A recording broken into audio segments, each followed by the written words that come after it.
Hey guys, welcome back to another NRL Fantasy Fanatics podcast. I'm Callan and this is Will, and we're your host today. I've been off for a while, just a bit of sickness and other commitments, but I'm fully committed and we're back. So let's rip in, Will. Hi, how you going? So Yeah, I'm going well. just quickly go through these trades for me for the week. So I'm Jack DeBellin out to a cheapy hooker in Jake Simpkin, and then Alex Twall out in for David Fafita. Not 100% sold on these. Leaving me a free trades left and 143k left over. I might risk just having 11 people and then not doing the Twall to Fafita trade and doing an Ethan Strange to Nathan Cleary trade next week. What are your thoughts? Yeah, they're pretty good trades. You've got the three left, which is a bit risky that you might want to save for next week, I'm trying to do. I got five at the moment, so if I use some, so I might just cop the 11, and hopefully David Fafita goes off as captain for me. But I really like the gamble you're going to take with Cleary. It's the only issue is Cleary comes back, they could pick him for Origin 3, but that's a thing we got to think about next week. So I heard yeah, that I'm pretty happy with he'll those get trades. Yeah, I heard he'll get selected if they win, but if they lose, I think they'll stick with Moses. Yeah, we'll just have to see what they happen and see how Moses goes in that spot. Yeah, I don't think you're looking at Hines either. Like not right now at No, least. he's just got that calf issues. England calf issue, yeah. But yeah, let's go through these team lists round 16. So uh not much changes on the Dolphins side, but you see a big inclusion of Tavita Pangai Jr., which I don't know how much this affects Max Plath. I mean, I definitely think he's a hold until the end of round 19. And we're just gonna go have to Mm, see. But agree. I don't It'll be interesting as Tavita goes. Yeah, I don't think it affects you and Aiken No. either. So I think everyone in the side's pretty much a hold. You're really only hmm looking to buy Aiken or Plath, in my opinion. And I see a few people bringing in Herbie Farnworth. What are your thoughts on him? Yeah, Farmworth, he's been awesome this year. We've seen what he did last year. A lot of people brought him in. He's at 707k now with a break even of 30. It's either now or never for Herbie. He's been putting up some good scores of late, and once he gets a try under him, he's really good. So I think he's a really good option this week. Yeah. I mean, it just he's been killing it in the last couple of 4 games, which is why his price is so expensive. And Mm, I'm not really buying 700k for a center. yeah, he's Um, just got that. on the Storm side, you see Pappenhausen. He's been Mm, back. I'm back. actually interested in Pappenhausen this week. Could be a like for like replacement for Ruben Garrick with the Storm not having another bye. Somewhat, I'm interested in it, but I don't know if it'll happen in my team because Garrick is a center keeper, Mm, considering that duel they have. So, I mean, I could go there, but yeah, I don't like Sua Falungo on the wing, but I think yeah. he'll all right. He's a hold this week, Do you probably hold sell him? next Yeah. week. Mm, Yeah, just because he's a green dot tick this week, probably hold next week. I sell next week, sorry. Um, yeah. yeah, Jerome Hughes probably close to the best captaincy option this week. I think everyone just kind of brings him in, and that's pretty much what you do with him. Um, Going down, not much else here. Bronson Garlic at 9. I think Harry Grant's just a hold. He's very cheap, but I don't hmm think he's going to lose you much money at all. Is there much interest for you in Pappenhausen? At the moment, yeah, 100%. Definitely trying to get off a couple cheapies, but I don't know who to go with as I got him sharp in last week. So I'd have to get rid of a bigger name player like Tedesco maybe, but Tedesco doesn't play Origin, so I think I have to cop the one wing fullback not playing this week. But I just can't see how I can fit Pappenhausen in. Yeah, I don't know. Pappenhausen is a gun, but I just think, yeah, Could go strange to Pappenhausen. he gets injured so much too. Mm. But going down, you see Kenny holds his spot. Unfortunately, he's been killing it recently, but I wouldn't be looking to buy him. Going down, Jaden Campbell at 6 is a very interesting option. You see Keenan Palacia and Josiah Pahalui starting at 9, 8 and 10. They're both Mm. probably not the best cash cows you can go for. Maybe Josiah as a cash down option could be all right, but Yeah. I don't think they won't serve you the best. Like they don't have a long term spot. Going down, I do think David Fafita is a good buy this week. Always has been. Will be a season long keeper in that edge position, and I think that's about it. Going down, you see Mm. Tyron Martin holds his spot with Sean Johnson still at the 7 spot. You still see Jackson Ford at 10 with Toby Harris back to the 13 starting and Dylan Walker on the 12. So you think that this is it makes Harris a very good option now with their bench of Laban, Tavanga, and Ali? Yeah, yeah, it does. But this team's been so much. It's been chopped up a lot. But it'll be interesting when who was it in Origin camp? Mitch Barnett comes back from Yeah. Origin camp. See what Dylan Walker goes to 14, which takes more of Tohu's minutes, in my opinion. So it'll be very choppy and starty for Tohu. I reckon his scores will fluctuate. So I'm gonna stay away. For 668K though, I don't mind it. I think it's a not a slam dunk, but it's not a terrible option. And then Yeah, we can um see your thought process. so you see James Tedesco, I think he's a very good buy. With Hmm. Dom Young coming back to the wing, I think there's some interest in me, maybe a Garrick for a Dom Young like replacement. Um, going down, Terrell May starting at 10 again. I'm not really interested in him. I'm just he'll do what he did. He'll probably pump out at 80 this week, but then he'll go back to 20 minutes and Mm. he's just a bit like Victor Adley, someone I'm very interested in this week. Should pick up the dual position in the next updates. He's been killing it. Are you interested in him at all? Yeah, he's been very interesting this year with if I have a look, he's at 611K. He's pretty cheap, but he has been killing it this year. He's got a 39 break even. Like we look at his last scores, 45, 45, 57. We know he's a gun on the second row, like 45 tackles on the last time he played there. So I think he's a good option at 611K. Yeah, I do think he's a good option. I mean, he's been a gun before, and if he can just keep his suspensions and sin bins out of the road, he's going to score very well. Mm. So yeah, I'm somewhat interested in him, and then not much else down here. Going on the dog side, I think Jacob Kraz been listed at 4 really does hurt him. So personally, I'm not going there. Mm. Along with yeah, you see Burton listed at 6. So yeah, he's just a hold if you're an owner of him. Max King is a hold probably until the round 19 buys when I'll be looking to move him on if I still have trades left. That is. Reed Marnie, someone I'm very interested in, is around 16 hooker this week. Are you interested in him at all? Um, for my personal side, no, as I have Jeremy Marshall King, but Reed's been awesome this year. We know what scores he's put up, and we know he can go for a 70, but also average that 50. So he's definitely that value player. But at the price tag, I think a better option. There's better options, maybe. Like I wouldn't be going all in within a big expensive guy like that just for the round 16. So Yeah, just for me, it's a bit too risky considering like how many missed tackles he misses and that. I just mm, think it's probably one you let go through the keeper. Um, you see Salmon and Curran listed at 11 and 12. They're both holds for now, and not much else listed on this bench with Viliami kick mm. out in the 23 jersey, which I think that does hurt. What's his face? That does hurt Plath. No, not Plath. Who's the just Preston when he comes back? Preston, yeah. Yeah, I don't think Carraz will stay in the centres with Stephen Crichton being out. I think they just put him in, and they're missing Fox too for a Yeah, yeah. fair bit of season. So yeah, I don't think he's staying So there. no, he'll go straight back to 5 and Blake Wilson. Blake Wilson will stay on the wing and Gerald Skeleton will move. Yeah, that's what I think they'll do. So yeah, going on here, you see Jai Gray's been back from his syndesmosis injury. Probably not be looking at him. It's probably a 1 week play with Latrell playing so well and them getting a few wins with Whiten and Walker in the halves. Um, Not much else down on this team. You see Kieran Kalonga Matangi, I think, is still a very interesting option. Along with Cook and Mawali, are you looking at any of them? We know what Mawali can do, and Cook has been killing it recently.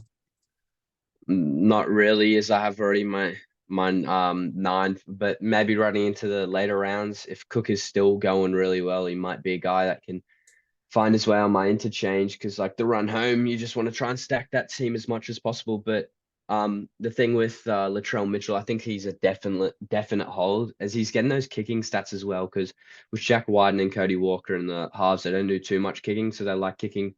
They like giving it to Latrell Mitchell out the back, and just those big left foot bombs as we saw against the Broncos really boosted his score as well. So Yeah, I agree with that. And So he's going to the Eagles side. So you see, Kyle Lawton listed at 7. That's very interesting. I'm not looking at him though, even though Very. he's a cheap 7. Could unlock Luke Brooks this week, but probably not. Tyler Cole, I think he's just he's a hold this week, a sell next week. He's been doing enough. He's a green dot this week, so yeah, I'd be holding him personally. And then Lehigh Hopewadi, I'm not interested in him just with the news of Turbo being back, and I don't think they'll move Turbo. He'll be back No. around 18. Um, you see Jake Simpkin, someone I'm very interested in this week, just as that cheap hooker that leaves a bit of money left for me. Do you have any interest in him at all? We know what he can do when he gets the big minutes. Yeah. Yeah, I got a bit of interest, but I've already got my hooker sorted out with Jeremy Marshall King. But definitely, if I'm looking for a side, I need a cheap hooker. Jake Simpkin is the short-term option.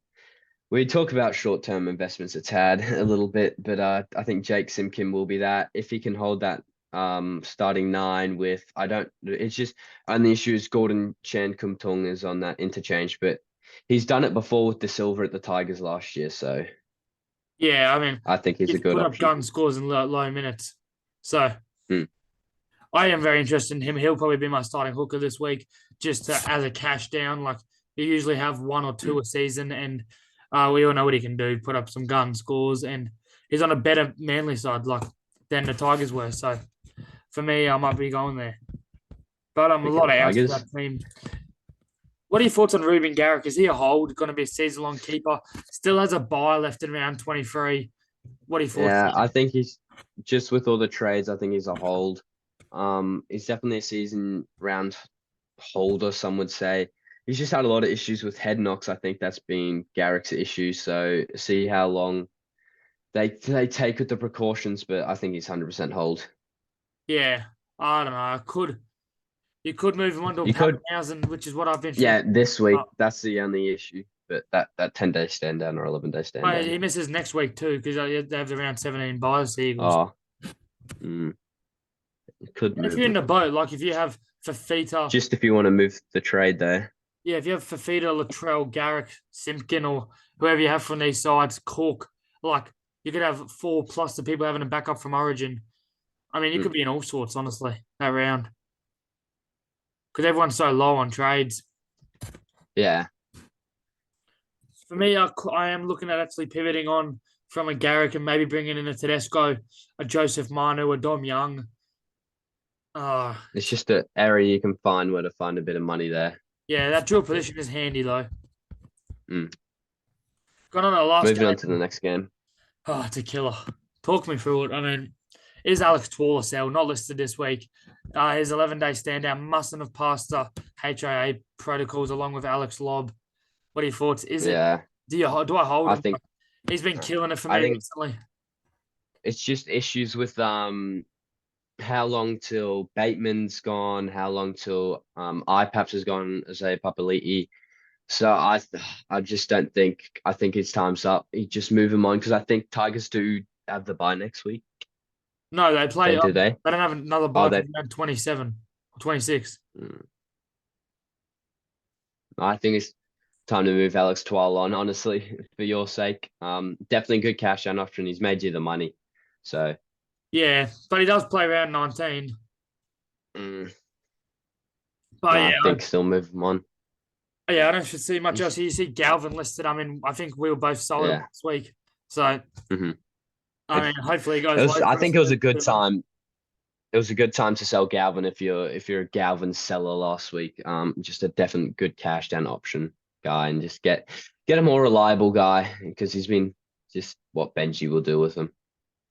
Yeah, who knows what Anyway, it'll do. But and not much change side. Matamuna at that 13. Fainu, who I picked up last week, he was a bit. First half was a bit off for him. He was lucky to come back with a 40. Um, we see De Silva, Sione. Fainu was also good last week, but definitely not a buy. Seyfarth did well, also not a buy. That's about it on the Tigers. yeah, Raiders, not much at all. Not any changes, I don't think, at all. well, there's been No, don't. Tom Starling out for Zach Wolford. Oh, okay. So he comes in and just takes Danny Levi's minutes, but otherwise, nothing too much in that game. Yeah, no. So I think we're on to the. So first one I got is Jake Simpkin. Like you just see the thing for me is when you put it minutes over 50, he's a gun. He averages 40.9. Just talk me through it. Looking at those scores, a break even of Mm. 31, and you're buying him for I 300k. It's just a discount in my eyes. Yeah, I had him last year, and he can definitely go that PPM minute. We know his minutes are pretty limited here at 57 for 64 minutes, 57, 65, 52, 47. He can be that PPM dude, and just that 296k price tag's just so nice. It'll make you money as well. So I think he's definitely a buy this week.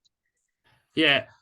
So if you just quickly had to choose between JDB or Twall as a hold, which one are you holding personally this week? Even though, or like in the long term, because JDB has the buy this week, but has been a season long keeper. I think JDB is a hold. I just see just Twal is a guy where JDB can hold his position, whereas in the run home, Twal will find his way back on the bench, I believe, with Ipaps and Bateman making their way back. So I just think it's time to move him on early and find some cash this week. Yeah, I don't know. I just think that JDB's hasn't been putting much in. He's got a high break even. No, he hasn't. Yeah. Yeah, I'm just keeping the hold with him because we know he can score well and I've got low trades, so yeah. Going on to Lehigh Hopper Whitey, is there any interest in him? Negative 12 break even and just put together a 62, or is it just too risky with Turbo around the corner? very risky. You get your two rounds plus the buy, so it's pretty much just one round of value. Pretty much you're getting out of him with a bit of cash made. So I think it's too risky. Yeah, I agree there. Nothing much If else if to you're a say. team with 20 trades left, go for it. Go right ahead. Yeah, but I don't think many teams have 20 trades left, and it's not really Mm, worth it for that just cash grab. But I'm going on Fletcher Sharp, negative 11 break even. We doesn't play this week, but what are your thoughts on him? Is he close to a must have next week? Ponga back about round 20. yeah. I think he's still a hold. I don't think he's a buy. Like, you'd rather go Jake Simpkin this week and get rid of someone than bring in Fletcher Sharp last week. I think it's just a bit too late because of the buy with Fletcher Sharp. I brought him in for the one round and then the buy. I think he's just gonna do what David Armstrong did and just keep going well. I think you'll see another good 3 rounds out of him and then move him on. Yeah, just I think it's one you brought from the start, and you don't buy now. Like Mm, Ponga is a buy though when he gets back, considering we are struggling for so many of these guns. mm, Just a quick one reliable. on yeah. So we already spoke about Jack Fabell in a bit, but with a 73 break even and him playing round 19. Is he a hold? Like you look at it, you see him over 50 minutes. If he can get that, he has a career average of a lot of games, 53.8. Like we all know what he can do. He did it last year. He was an absolute gun. Is he just? I think he's a hold. Like, look, we all know what he can do. Look at those Same. scores last year, 62.7 average, and at this price, you'd be silly for selling him. Yeah. But this year, just still a 52.5 average if you can get back to those 50 minutes. What are your thoughts? 52.5 average Uh, is still underpriced. yeah, I think just he's good for the Dragons at points. If he can get those 15 minutes up, which I believe he can do, he will thrive like he did last year at that just 50. I think he can be that 50 averaging guy, and that the 73 break even is a bit off-putting, but I think if he can put up a 60 this next week and then that break even drops a bit, he might lose a bit of cash, but I think he'll gain some by towards the end running on the run home. So I think he's just a great player to have on the run home. Yeah, he's so important for that Dragons side too. Like I've been looking at Mm, it, just why is he not getting big minutes? He's close to one of their best forwards. It's just by round 19, they'll be missing a few middle forwards or a few edges with Sewer and that. So, I mm. mean, yeah. Blaze Talangi, 455k, break even is 29. Is his time close to finished? We're now at 28 and a 45 on the wing. Do you sell him? Maybe look for a Simpkin as a cash down option, or what are your thoughts? Yeah, 100%. 455k definitely made his money in my opinion. I don't see it going up too much with that 29, but just very risky on the wing like he's been playing. He's going to get chopped around a lot. So if you're going to hold Blaze Talangi, get ready for the ride. Honestly, tuck yourself in because it's going to be a windy one where he plays. So it'll be interesting. Does with Moses, if he goes into the third Origin camp, do the Eels play round 19, Yeah, they which do. they do. So he might get his 5'8" roll back. So I think I'd sell him right now for a Simpkin. But Yeah, I do think that Simpkins probably the way to go. Like we just know what he can do in that when getting big minutes. there But there is thinking about holding Blaze though. yeah, I do think that Blades is a hold for this week. Just that dual position so valuable for round 19, especially when we're missing a lot of our gunwing fullbacks, Tedesco, Manu, like Mm, KO Weeks. But I have so Blaze is a hold, but I also have Harry Grant as a hold this week. He hasn't really mm. been killing it at all. 50.2 break even, hasn't gotten in his high scores yet. But I mean, 657K for Harry Grant is crazy.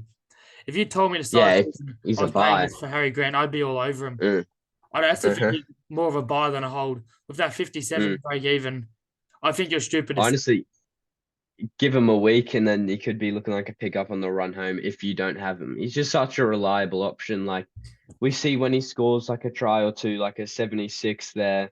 Um, the two tries here or there. We see 91 there. Like you just need to wait for these attacking stats that is just going to absolutely boost his game because we see how consistent is with tackles 43, 39, 30, 46, 54, 47, Well, 57, 39, 43 we tackles. see it. Like, He can even go 91 with no tries there in that game in mm, Dragons. But for me, it's just Harry's a lot like Harry can go big, and you don't like in a tough hooking position. If you have him, you don't sell him. Like yeah, right now, there's only probably two hookers I put over him form wise, Little and Cook scoring wise. Like yeah, yeah, I do believe Harry is definitely a hold, along with our yeah, clutch 100% is. buy of the week for the last about 10 weeks. He's been killing it this season. Jerome Hughes, he was on about five at half, not five at half time, but he was on about -4 after 20 minutes, and he turned it around for 58. Do you think that Mm. it's just clear that 758K that he is very much a buy? Yeah, I still think he is. You can bring him in this week as I don't know when Melbourne have the bye, but it's still later on. So I think he's definitely a buy. Doesn't play at Origin. Can score those big scores of 70. Just just hopefully he's just in those attacking moves with that monster and just doing all the ball playing. So he's that running half back. So expect a try better than most weeks. So I think he's a pickup in my opinion. But for me, it's just he played terribly. He had his base down a lot. Like I think it's good signs for that 58. Like Mm. he's a running ball half too. It's just yeah, definitely hold him. It's you'd be stupid not to have him. Imagine if you put him with a Cleary, a Moses, or a Hines halves pairing. Yeah.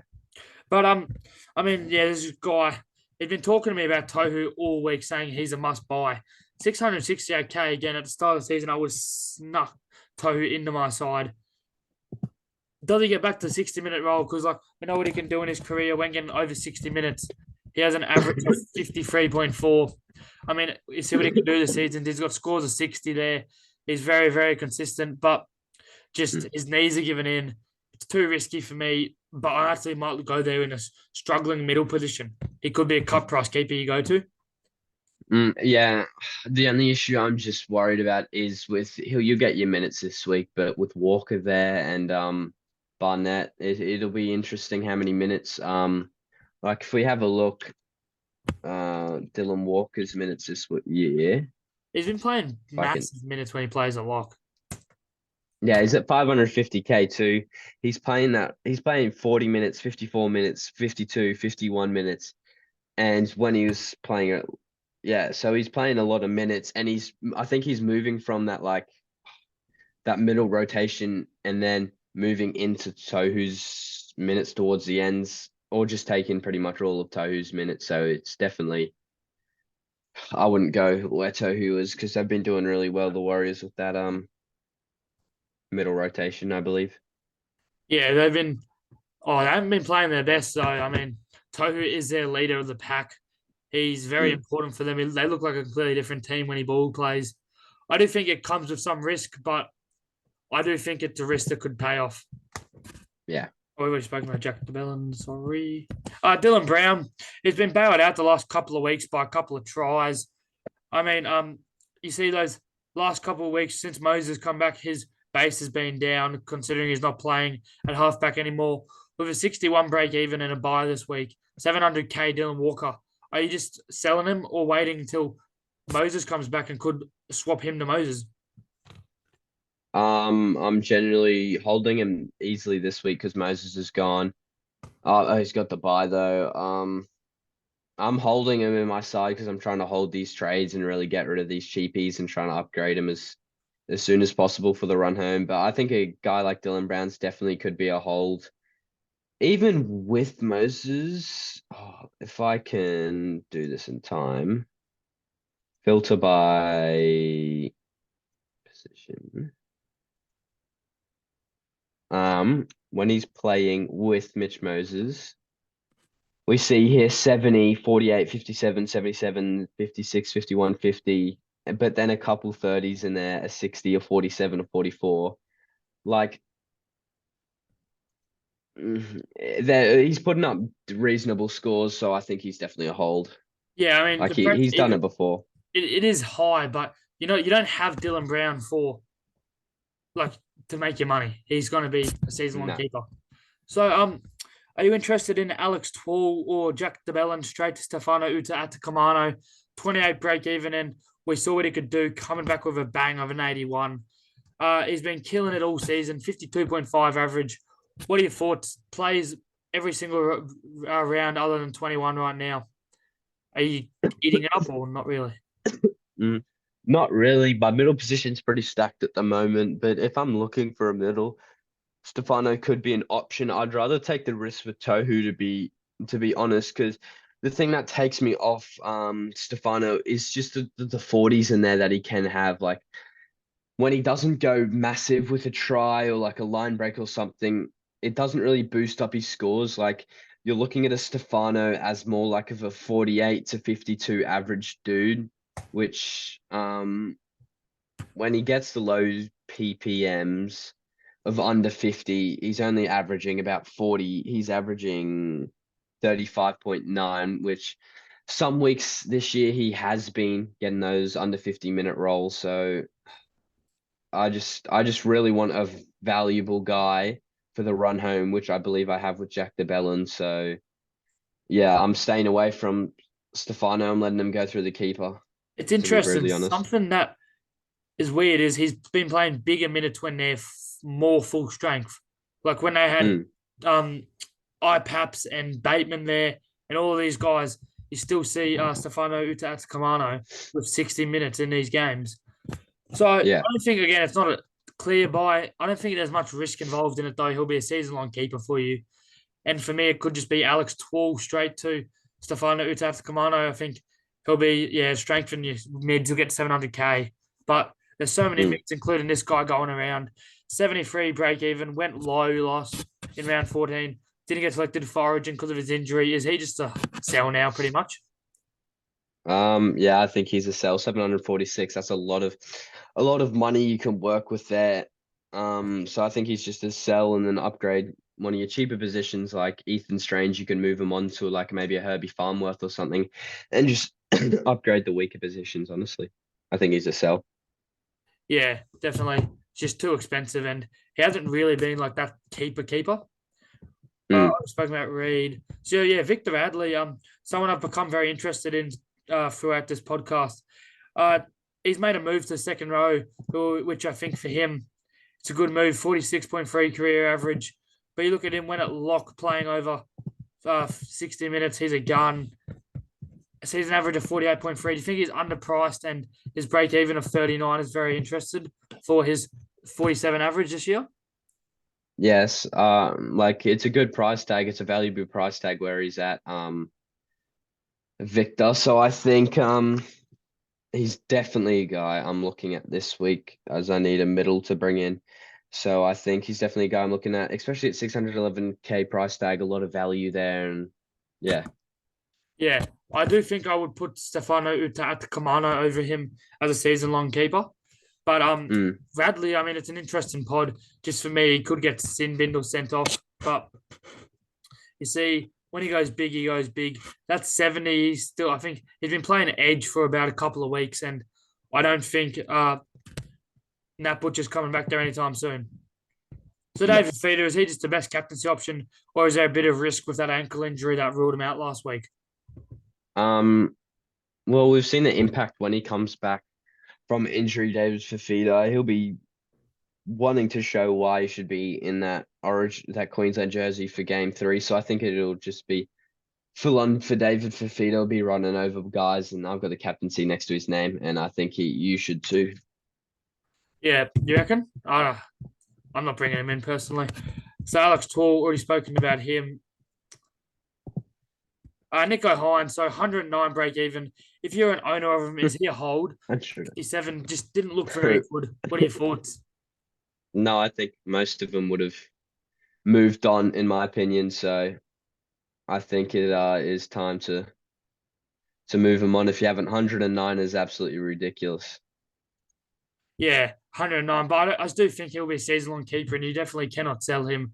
932K, no one knows he can do. Well, everyone knows what he can do. Like, you hold him now. Sean Johnson, 95 break even. Is he just in the same boat as Nico, or is he actually a sell now? Just getting old, Achilles giving in. Didn't look Yeah, very good last week. What are your thoughts? I think it's definitely a sell as well. Move him on to a different guy and upgrade a different position. Like, that's what I've done this year. I've downgraded a lot of halves like Nico and upgraded like big positions like mids because we know how reliable they can be. So I think that's what the job should be. You should be doing. Yeah, but I mean, I don't think he's one of the best halves. Like, I do think you have Jerome Hughes better than him at his price. Mm. You could get him for 700 odd K. And then the last one, absolute stud. When playing over 50 minutes, break even of 753 though. That's a bit. But yeah, going down 500K. Davida Pangai Jr. making his return to the Dolphins. I think he does get over 50 minutes. One bye left in the season. When he gets over 50 minutes, career average of 52.3. Is there any interest in Tavita at all, or is it just you wait and see how he goes? Definitely wait and see unless you're very keen on him and you got a man crush on him. So no, I think it's just a wait and see. Well, we all know what he can do. Like, I mean, just look at those scores, a couple big ones in there. I mean, I do think that it's just something like, he loves an offload. Like, you see games of 8 offloads in there, but it's just he hasn't played footy for so long. It's just way too risky for me. But hear me out here. 2021. Wayne Bennett still coached the Broncos in 2021. Am I correct? No, I think he moved on in 2020. All right, so Or 2020, maybe. 55.2 average under Wayne Bennett over 50 minutes. 2029, his low year, but 2018, 48.1. I think Tavita, he's a gun. Just a season average of 55.2. And then I do think Wayne was not there in 2021, but we know what he can do. The Wayne Bennett factor for me, I think it's big for Tavita. It just settles him. So there's no interest in Tavita at all, though? No interest just yet, unless he's showing some promising signs over the next 2 games. I'll give him 2 weeks for him to prove myself, but he's just got to be a keeper and hold those minutes if I want to bring him into my side. Yeah, I mean, I think it's too risky and too early on to bring him in, considering like no one knows what he's going to do. But yeah, I think that pretty much wraps it up. Thanks for watching, guys, and yeah, we'll see you in the next one. Yeah, see you later. All the best.